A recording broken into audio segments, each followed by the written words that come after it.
അന്ന് അൻസ്വാരികൾ പറഞ്ഞിട്ടുണ്ടെങ്കിൽ ആ ശുക്ർ തന്നെയാണ് നമ്മളും ഇവിടെ ചെയ്യുന്നത്. പ്രവാചകൻ സ്വല്ലല്ലാഹു അലൈഹി വസല്ലം തങ്ങൾ കടന്നു വരുമ്പോഴൊക്കെ നമുക്കുണ്ടാവുന്ന ഒരു സന്തോഷം. അവിടുന്ന് കടന്നു വരുന്നത് എങ്ങനെയാ? അവിടുന്ന് കടന്നു വരുന്നത് നമുക്കെങ്ങനെയാണ് അവിടുന്ന് കടന്നു വരുന്നത്? അല്ലാഹു റബ്ബുൽ ഇസ്സത്ത് പറഞ്ഞു, ലഖദ് ജാഅകും റസൂലുൻ മിൻ അൻഫുസികും അസീസുൻ അലൈഹി മാ അനതും ഹരീസുൻ അലൈക്കും ബിൽ മുഅ്മിനീന റഊഫുർ റഹീം.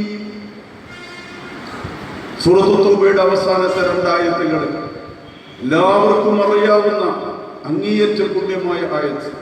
ലഖദ് ജാഅകും, തീർച്ചയായും നിങ്ങൾക്ക് വന്നിരിക്കുന്നു, റസൂലും മിൻ അൻഫുസികും, നിങ്ങളിൽ നിന്ന് തന്നെയുള്ള റസൂൽ. അല്ലെങ്കിൽ റസൂലും മിൻ അൻഫുസികും, മറ്റൊരു ഖിറാഅത്ത് നിങ്ങളുടെ ഏറ്റവും മുന്തിയ റസൂൽ. അസീസുൻ അലൈഹി മാ അനിത്തും, നിങ്ങൾ കഷ്ടപ്പെടുന്നത് അവിടത്തേക്ക് സഹിക്കാൻ പറ്റുന്നതല്ല. ഹരീസുൻ അലൈക്കും, നിങ്ങളുടെ മേൽ വല്ലാത്ത താല്പര്യമുള്ള പ്രവാചകരാണ്. ബിൽ മുഅ്മിനീന റഊഫുർ റഹീം, മുഅ്മിനീങ്ങളോട് അങ്ങേയറ്റത്തെ കാരുണ്യവും കൃപയുമുള്ള റസൂലാണ് നിങ്ങൾക്ക് വന്നത് എന്ന് പറഞ്ഞതിൽ നമ്മൾ പെടുവല്ലേ? ലഖദ് ജാഅകും എന്ന് പറഞ്ഞ സഹാബത്തിന് മാത്രമാണോ? അപ്പൊ നമുക്ക് റസൂൽ വന്നിട്ടില്ലേ? ലഖദ് ജാഅകും എന്നത് സഹാബത്തിന് മാത്രമാണോ? അല്ല, നമുക്ക് വന്നിട്ടുണ്ടോ? ചില ആളുകൾക്ക് അങ്ങനെയൊക്കെ ഒരു തെറ്റിദ്ധാരണ ഉണ്ടാവാറുണ്ട്. ഇതൊക്കെ നബിതങ്ങൾ വന്നു എന്നുള്ളത് മദീനക്കാർക്കല്ലേ? എങ്കിൽ പിന്നെ മക്കക്കാർക്കും മദീനക്കാർക്കും മാത്രമല്ല, നബിയുമാവണം. വലൗ അന്നഹും യളമു അൻഫുസഹും ജാഊക, വിശുദ്ധ ഖുർആൻ മറ്റൊരിടത്ത് പറയുന്നുണ്ട് സൂറത്തുൻ നിസാഇൽ, വലൗ അന്നഹും യളമു അൻഫുസഹും, അവരവരുടെ നഫ്സിനോട് കഠിനമായ തെറ്റുകളൊക്കെ ചെയ്യുമ്പോൾ, വളരെ വലിയ തെറ്റുകളൊക്കെ ചെയ്യുമ്പോൾ എന്താണ് ഇനി പരിഹാരം? ഒരു വലിയ തെറ്റ് അവരുടെ ഭാഗത്തിൽ നിന്ന്, മുനാഫിഖുകളുടെ ഒക്കെ ഭാഗത്തിൽ നിന്ന് വന്നതിന് സൂചിപ്പിച്ചുകൊണ്ട് തന്നെയാണ് ഖുർആൻ അങ്ങനെ പറഞ്ഞത്. അവരങ്ങനത്തെ വലിയ തെറ്റുകളൊക്കെ ചെയ്താൽ അതിന് പരിഹാരം വേണ്ടേ? എന്താ പരിഹാരം? ജാഊക, നബിയെ തങ്ങളുടെ അടുക്കൽ വരണം. ഫസ്തഗ്ഫിറുല്ലാഹ്, എന്നിട്ട് അവർ അല്ലാഹുവോട് പൊറുക്കല്ല ചോദിക്കണം. ഫസ്തഗ്ഫറ ലഹുർ റസൂൽ, റസൂൽ സ്വല്ലല്ലാഹു അലൈഹി വസല്ലം തങ്ങൾ അവർക്ക് വേണ്ടി പൊറുക്കല്ല ചോദിക്കണം. ഇത്രയുമൊക്കെ സംഭവിച്ചാൽ ലവജദുല്ലാഹ തവ്വാബർ റഹീമാ, തീർച്ചയായും അല്ലാഹുവിനെ അവര് തൗബ സ്വീകരിക്കുന്നവനും കരുണ ചെയ്യുന്നവനുമായും എത്തിക്കുക തന്നെ ചെയ്യും. പിന്നെ ഇതിന് സംശയമില്ല. അല്ലാഹു റഹ്മത്ത് ചെയ്യണമെങ്കിൽ, അല്ലാഹു തആല ദോഷം പൊറുക്കണമെങ്കിൽ ഉറപ്പുള്ള ഒരു കാര്യമാണിത്. ജാഊക ഫസ്തഗ്ഫിറുല്ലാഹ വസ്തഗ്ഫറ ലഹുർ റസൂൽ. 3 കാര്യങ്ങൾ അവിടെ പറഞ്ഞത്. നബി സല്ലല്ലാഹു അലൈഹി വസല്ലം തങ്ങളുടെ അടുക്കൽ ചെല്ലുക, അല്ലാഹുവിന്റെ റസൂൽ അവർക്ക് വേണ്ടി പൊറുക്കല്ല ചോദിക്കുക, അവർ അല്ലാഹുവിനോട് പൊറുക്കല്ല ചോദിക്കുക. ഈ 3 സംഗതികളും ഉണ്ടായാൽ ലവജദുല്ലാഹ തവ്വാബർ റഹീമ, തീർച്ചയായും അല്ലാഹു തൗബ സ്വീകരിക്കുന്നു. അവിടെ ചിലർക്ക് ഒരു സംശയമാണ്, ജാഊക, നബിയെ തങ്ങളുടെ അടുക്കൽ വന്ന ജീവിതകാലത്തല്ലേ? ജീവിതകാലത്ത് വരുന്നതിനെ പറ്റിയല്ലേ പറഞ്ഞു? നമുക്കിപ്പം വിശ്വാസങ്ങളുടെ അടുക്കൽ പോകാൻ പറ്റുമോ? അഥവാ ഇനി അവിടുത്തെ റൗദ ഷരീഫിൽ തന്നെ ചെന്നു എന്ന് വെക്കുക, നമുക്ക് വേണ്ടി അവിടുന്ന് കൊടുക്കല്ല ചോദിക്കുമോ? ഇതൊക്കെയാണ് ചിലരുടെ സംശയം.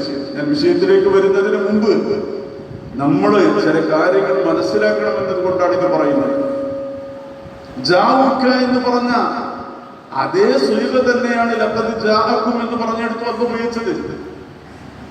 ലഖദ് ജാഅകും എന്നതിൽ നബി നമുക്ക് വന്നിട്ടുണ്ടെങ്കിൽ അത് വിശ്വാസങ്ങളുടെ വഫാത്തിന് ശേഷവും സാധൂകരിക്കപ്പെടുമെങ്കിൽ, വിശ്വാസങ്ങളുടെ വഫാത്തിന് ശേഷം ജാഊക എന്ന് പറയുന്നിടത്ത് മാത്രം എങ്ങനെ മാറ്റം വരിക?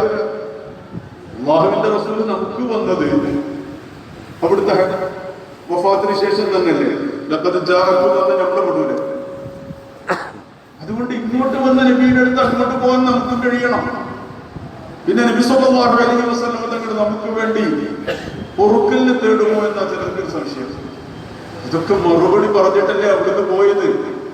അവിടുന്ന് പറഞ്ഞു, ഹയാതി ഖൈറുൽ ലക്കും വമമാതി ഖൈറുൽ ലക്കും, എന്റെ ജീവിതം നിങ്ങൾക്ക് ഖൈറാണ്, എന്റെ മരണവും നിങ്ങൾക്ക് ഖൈറാണ്.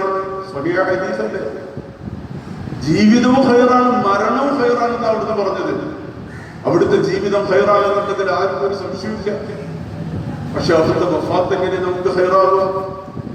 അത് അവിടുന്ന് തന്നെ വിശദീകരിച്ചു തന്നു. ഞാൻ മരിച്ചു കഴിഞ്ഞാൽ നിങ്ങളുടെ അമല് എന്റെ മേൽ വെളിവാക്കപ്പെടും. നിങ്ങളുടെ അമലുകൾ എന്റെ മേൽ വെളിവാക്കപ്പെടും. അങ്ങനെ നിങ്ങൾ ചെയ്യുന്ന അമല് എന്റെ മേൽ വെളിവാക്കപ്പെടുമ്പോ ഞാനൊരു ഹൈറാണ് കാണുന്നതെങ്കിൽ, നിങ്ങളൊരു ഹൈർ ചെയ്യുന്നതാ ഞാൻ കാണുന്നതെങ്കിൽ അല്ലാഹുവിനെ ഞാൻ സ്തുതിക്കും. ഹബീബ് സല്ലല്ലാഹു അലൈഹി വസല്ലം തങ്ങൾ പറയാണ്, നിങ്ങൾ ചെയ്യുന്നത് ഹൈറല്ല ഞാൻ കണ്ടതെങ്കിൽ. എന്താ അവിടുന്ന് പറഞ്ഞത്? ഞാൻ നിങ്ങളെ വെറുക്കുമെന്നല്ല, ഞാൻ നിങ്ങളെ തൊട്ട് മുഖം തിരിക്കുമെന്നല്ല, ഞാൻ നിങ്ങളെ ശപിക്കുമെന്നല്ല, ഞാൻ നിങ്ങൾ ഹൈറല്ല ചെയ്യുന്നത് കണ്ടുപോയതെങ്കിൽ നിങ്ങൾക്ക് വേണ്ടി അല്ലാഹുവോട് ഞാൻ പൊറുക്കല്ല ചോദിക്കുമെന്ന് പറഞ്ഞ ഹബീബ് സ്വല്ലല്ലാഹു അലൈഹി വസല്ലം. ആരാ ഇതുപോലെയൊക്കെ നമ്മളെ സ്നേഹിക്കാനുള്ളത്? വെറുതെ ഒന്നുമല്ല നമ്മൾ പറയുന്നത്.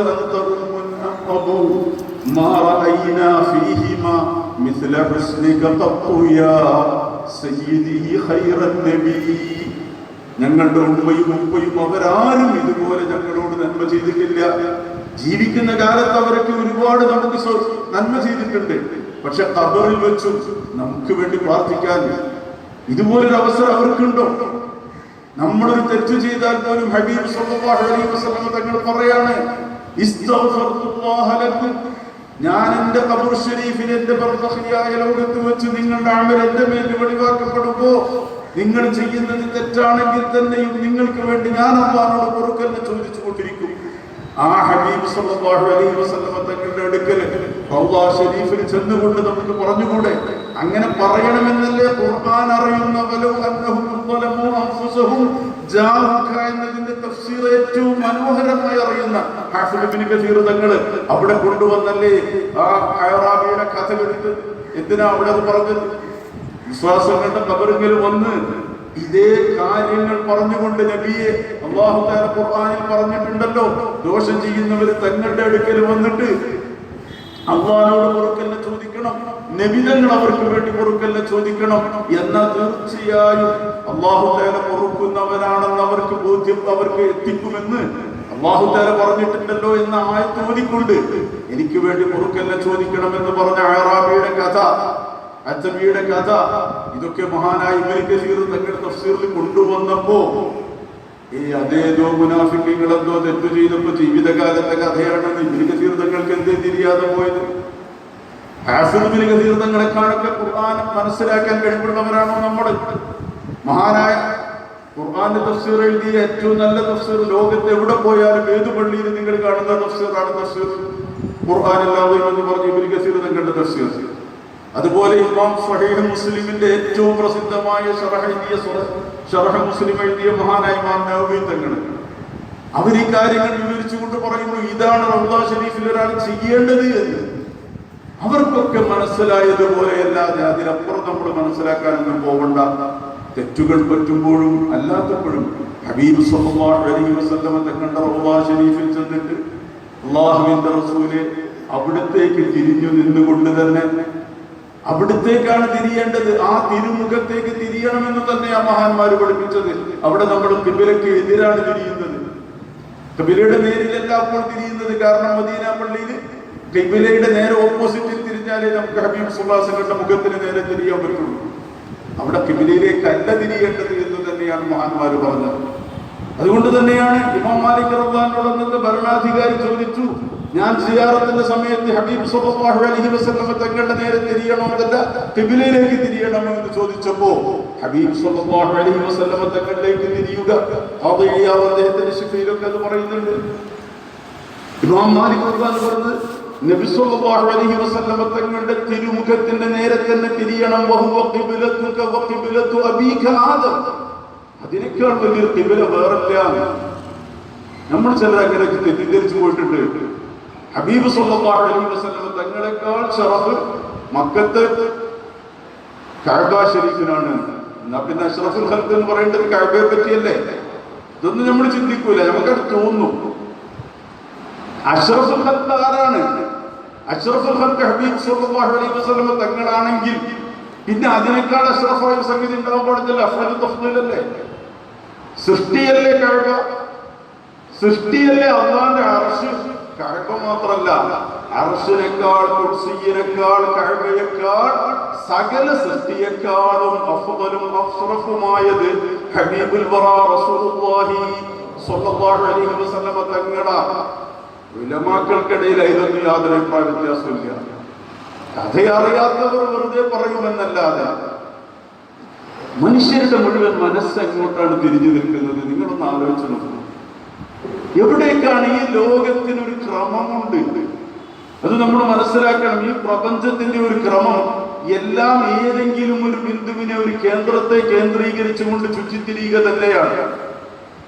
എന്തുകൊണ്ടാണ് എല്ലാം വൃത്താകൃതിയിലാവുന്നത്, ഗോളാകൃതിയിലാവുന്നത് എന്നത് നെറ്റിലൊക്കെ പരിശോധിച്ചാൽ അതിനെപ്പറ്റി നല്ല ചർച്ചയുണ്ട്. ഭൂമിയാവട്ടെ, സൂര്യനാവട്ടെ, ചന്ദ്രനാവട്ടെ, സകലമായ നക്ഷത്രങ്ങളും ഗോളങ്ങളും ഉപഗ്രഹങ്ങളും ഗ്രഹങ്ങളും ഒക്കെയും എന്റെ റൗണ്ട് ഷേപ്പ്. എന്താ, ചിലതൊക്കെങ്കിലും ചതുരായിക്കൂടെ, ചിലതെങ്കിലും സ്തൂപ്പായി പോയി, ചിലതെങ്കിലും സിലിണ്ടർ മോഡലായി പോയി. എന്താ എല്ലാം ഇങ്ങനെ റൗണ്ടായിട്ട് തന്നെ നിൽക്കുന്നത്?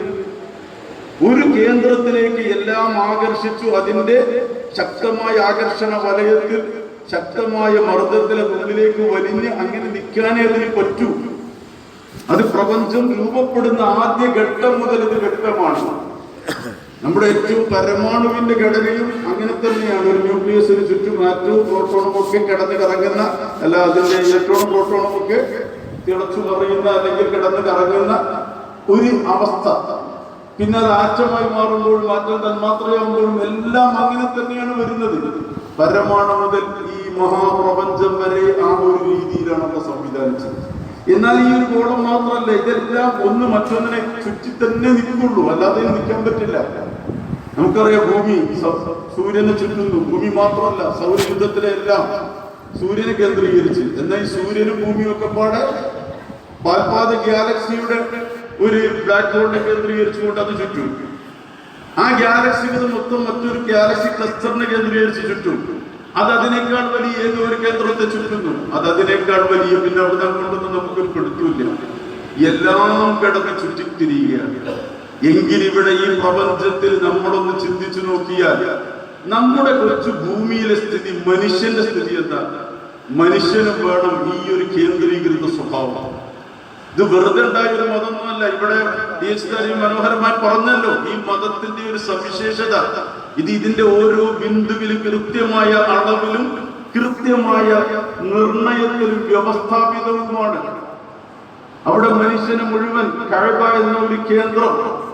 ആ കഅബയുടെ ചുറ്റും പോയവർക്കറിയാം, അല്ലാത്തവർക്ക് ഫോട്ടോയിൽ കാണുന്നവർക്കും അറിയാം. കഅബയിൽ നമ്മൾ നിസ്കരിക്കാൻ നിൽക്കുന്നത് ഇവിടുത്തെ പള്ളിയിലെ സ്വഫ് പോലെയല്ല, റൗണ്ടിലാണ്.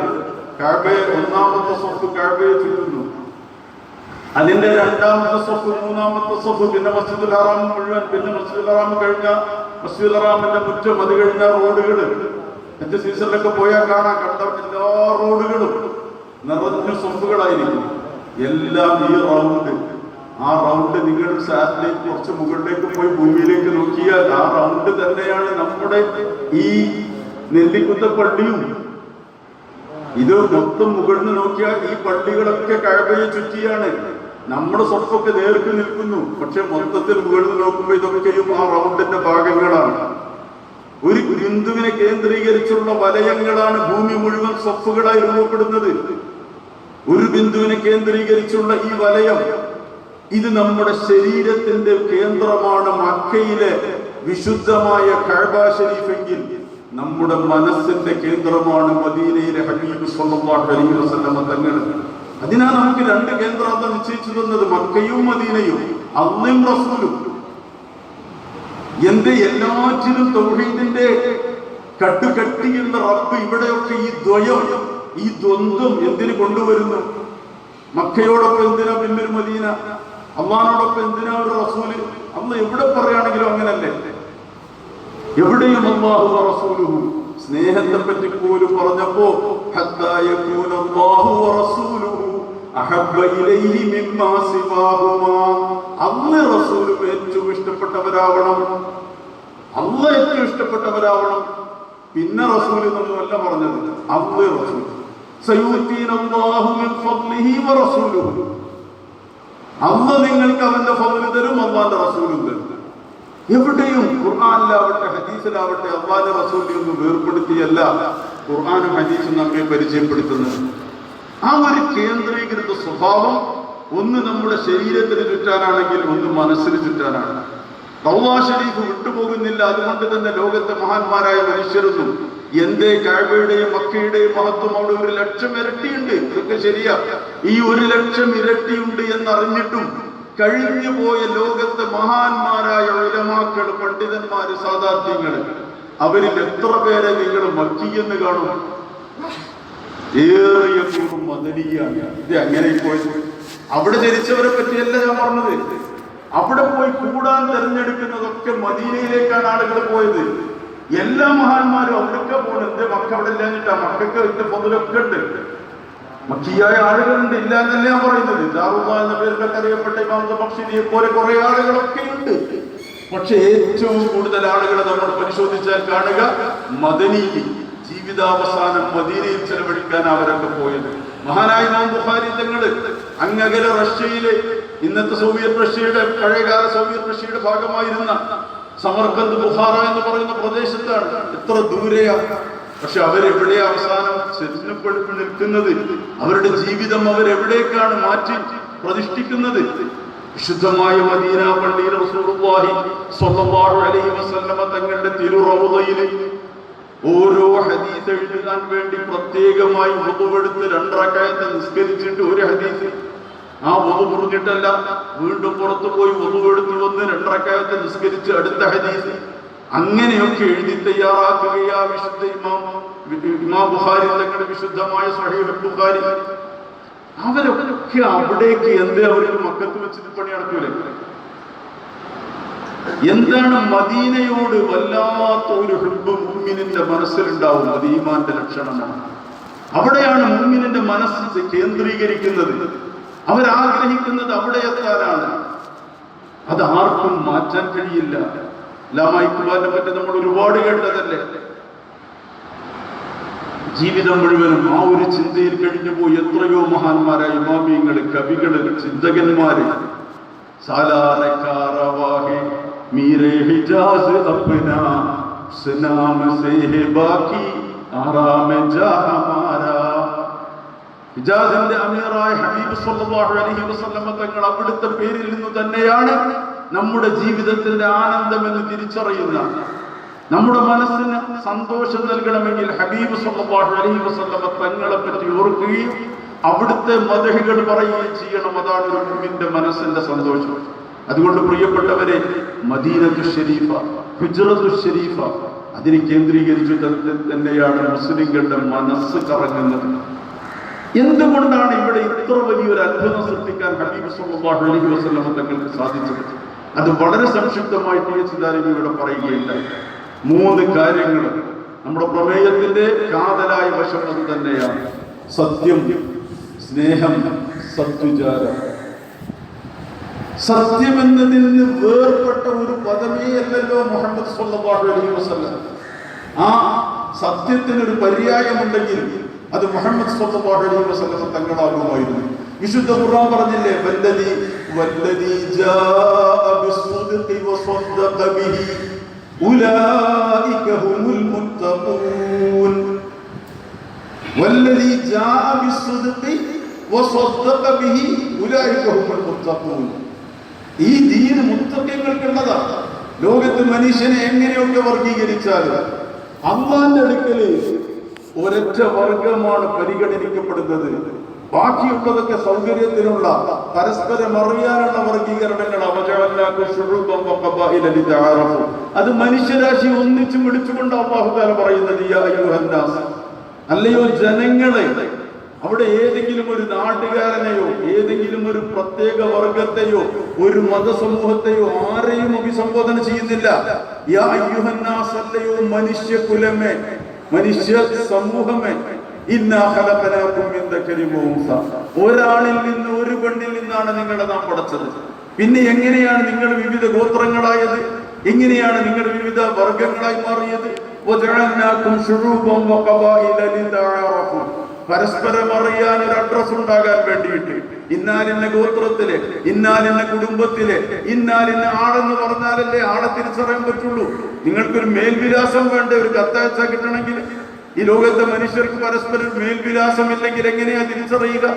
അങ്ങനെ പരസ്പരം അറിയാൻ വേണ്ടി മാത്രം ഉണ്ടാക്കിയതാണ് ഗോത്രങ്ങളും വർഗങ്ങളും ഒക്കെ. അടിസ്ഥാനപരമായി നിങ്ങളൊക്കെ ഒരു ഉമ്മയിൽ നിന്ന് ഒരു ഉപ്പയിൽ നിന്ന് വന്നവരാ. എല്ലാവരും കുല്ലുക്കും മിൻ ആദം, ഹദീസിൽ പറഞ്ഞല്ലോ, കുല്ലുക്കും മിൻ ആദം വ ആദമു മിൻ തുറാബ്. എല്ലാവരും ആദം അലൈഹിസ്സലാമിന്റെ സന്തതികൾ, ആദമും മണ്ണിന്റെ സന്തതിയും. മണ്ണിന്റെ ഗന്ധമുള്ള മനുഷ്യനെയാണ് ഖുർആൻ അഭിസംബോധന ചെയ്യുന്നത്. എന്നിട്ട് പറഞ്ഞത് ഇന്ന അക്രമക്കും ഇൻദല്ലാഹി അത്ഖാകും. നിങ്ങളിൽ അല്ലാഹുവിന്റെ അടുക്കൽ ഒരാൾക്ക് പരിഗണന വേണമെങ്കിൽ അത് കുടുംബം ഏതാണ് എന്നതുകൊണ്ടോ നാട് ഏതാണെന്നതുകൊണ്ടോ ഒന്നും അല്ലാഹുവിന്റെ അടുക്കൽ പ്രത്യേക പരിഗണന കിട്ടാൻ പോകുന്നില്ല. ആകെയുള്ള പരിഗണന അത്ഖാകും, നിങ്ങളിൽ ഏറ്റവും തഖ്വയുള്ളതാരാണ്, അതാണ് റബ്ബിന്റെ അടുക്കൽ എത്തുമ്പോൾ പരിഗണനീയമാവുക. അതുകൊണ്ടാണ് ഹദീസിൽ പറഞ്ഞത് മൻ അബ്തഅ ബിഹി അമലുഹു ലം യുസ്രി ബിഹി നസബുഹു. ഒരാളുടെ അമൽ അവനെ പിന്നോട്ട് വലിച്ചാൽ അവന്റെ തറവാടിത്ത് അവനെ മുന്നോട്ട് തള്ളൂല. അമല് പിന്നോട്ട് വലിക്കുന്നു, അമല് കൊണ്ട് നോക്കുമ്പോൾ മുന്നിക്ക് പോകാനൊന്നുമില്ല. എന്നാ പിന്നെ വലിയ തറവാട്ടിലാണ്, വലിയ കുടുംബത്തിൽ പറഞ്ഞ ആളാ, അതൊന്നും അള്ളാന്റെ അടുക്കൽ ഒരു കാര്യം ഉണ്ടാവില്ല. കാരണം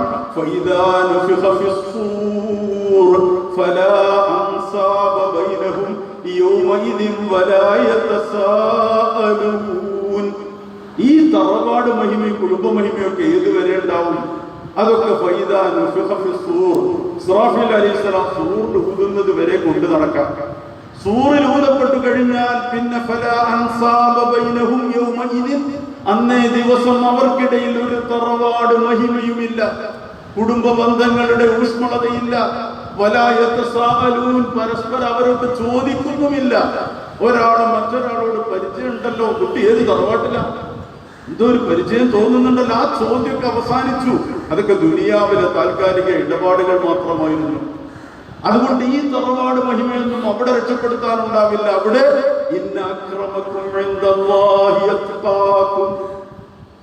എന്നാലും അവിടെയും നമ്മളൊരു കാര്യം പറയണം. നമ്മളെപ്പോഴും ഒന്ന് തന്നെ പറയുന്നവരാ. നേരത്തെ പറഞ്ഞ ഒരു തറവാടുണ്ട് അവിടെ,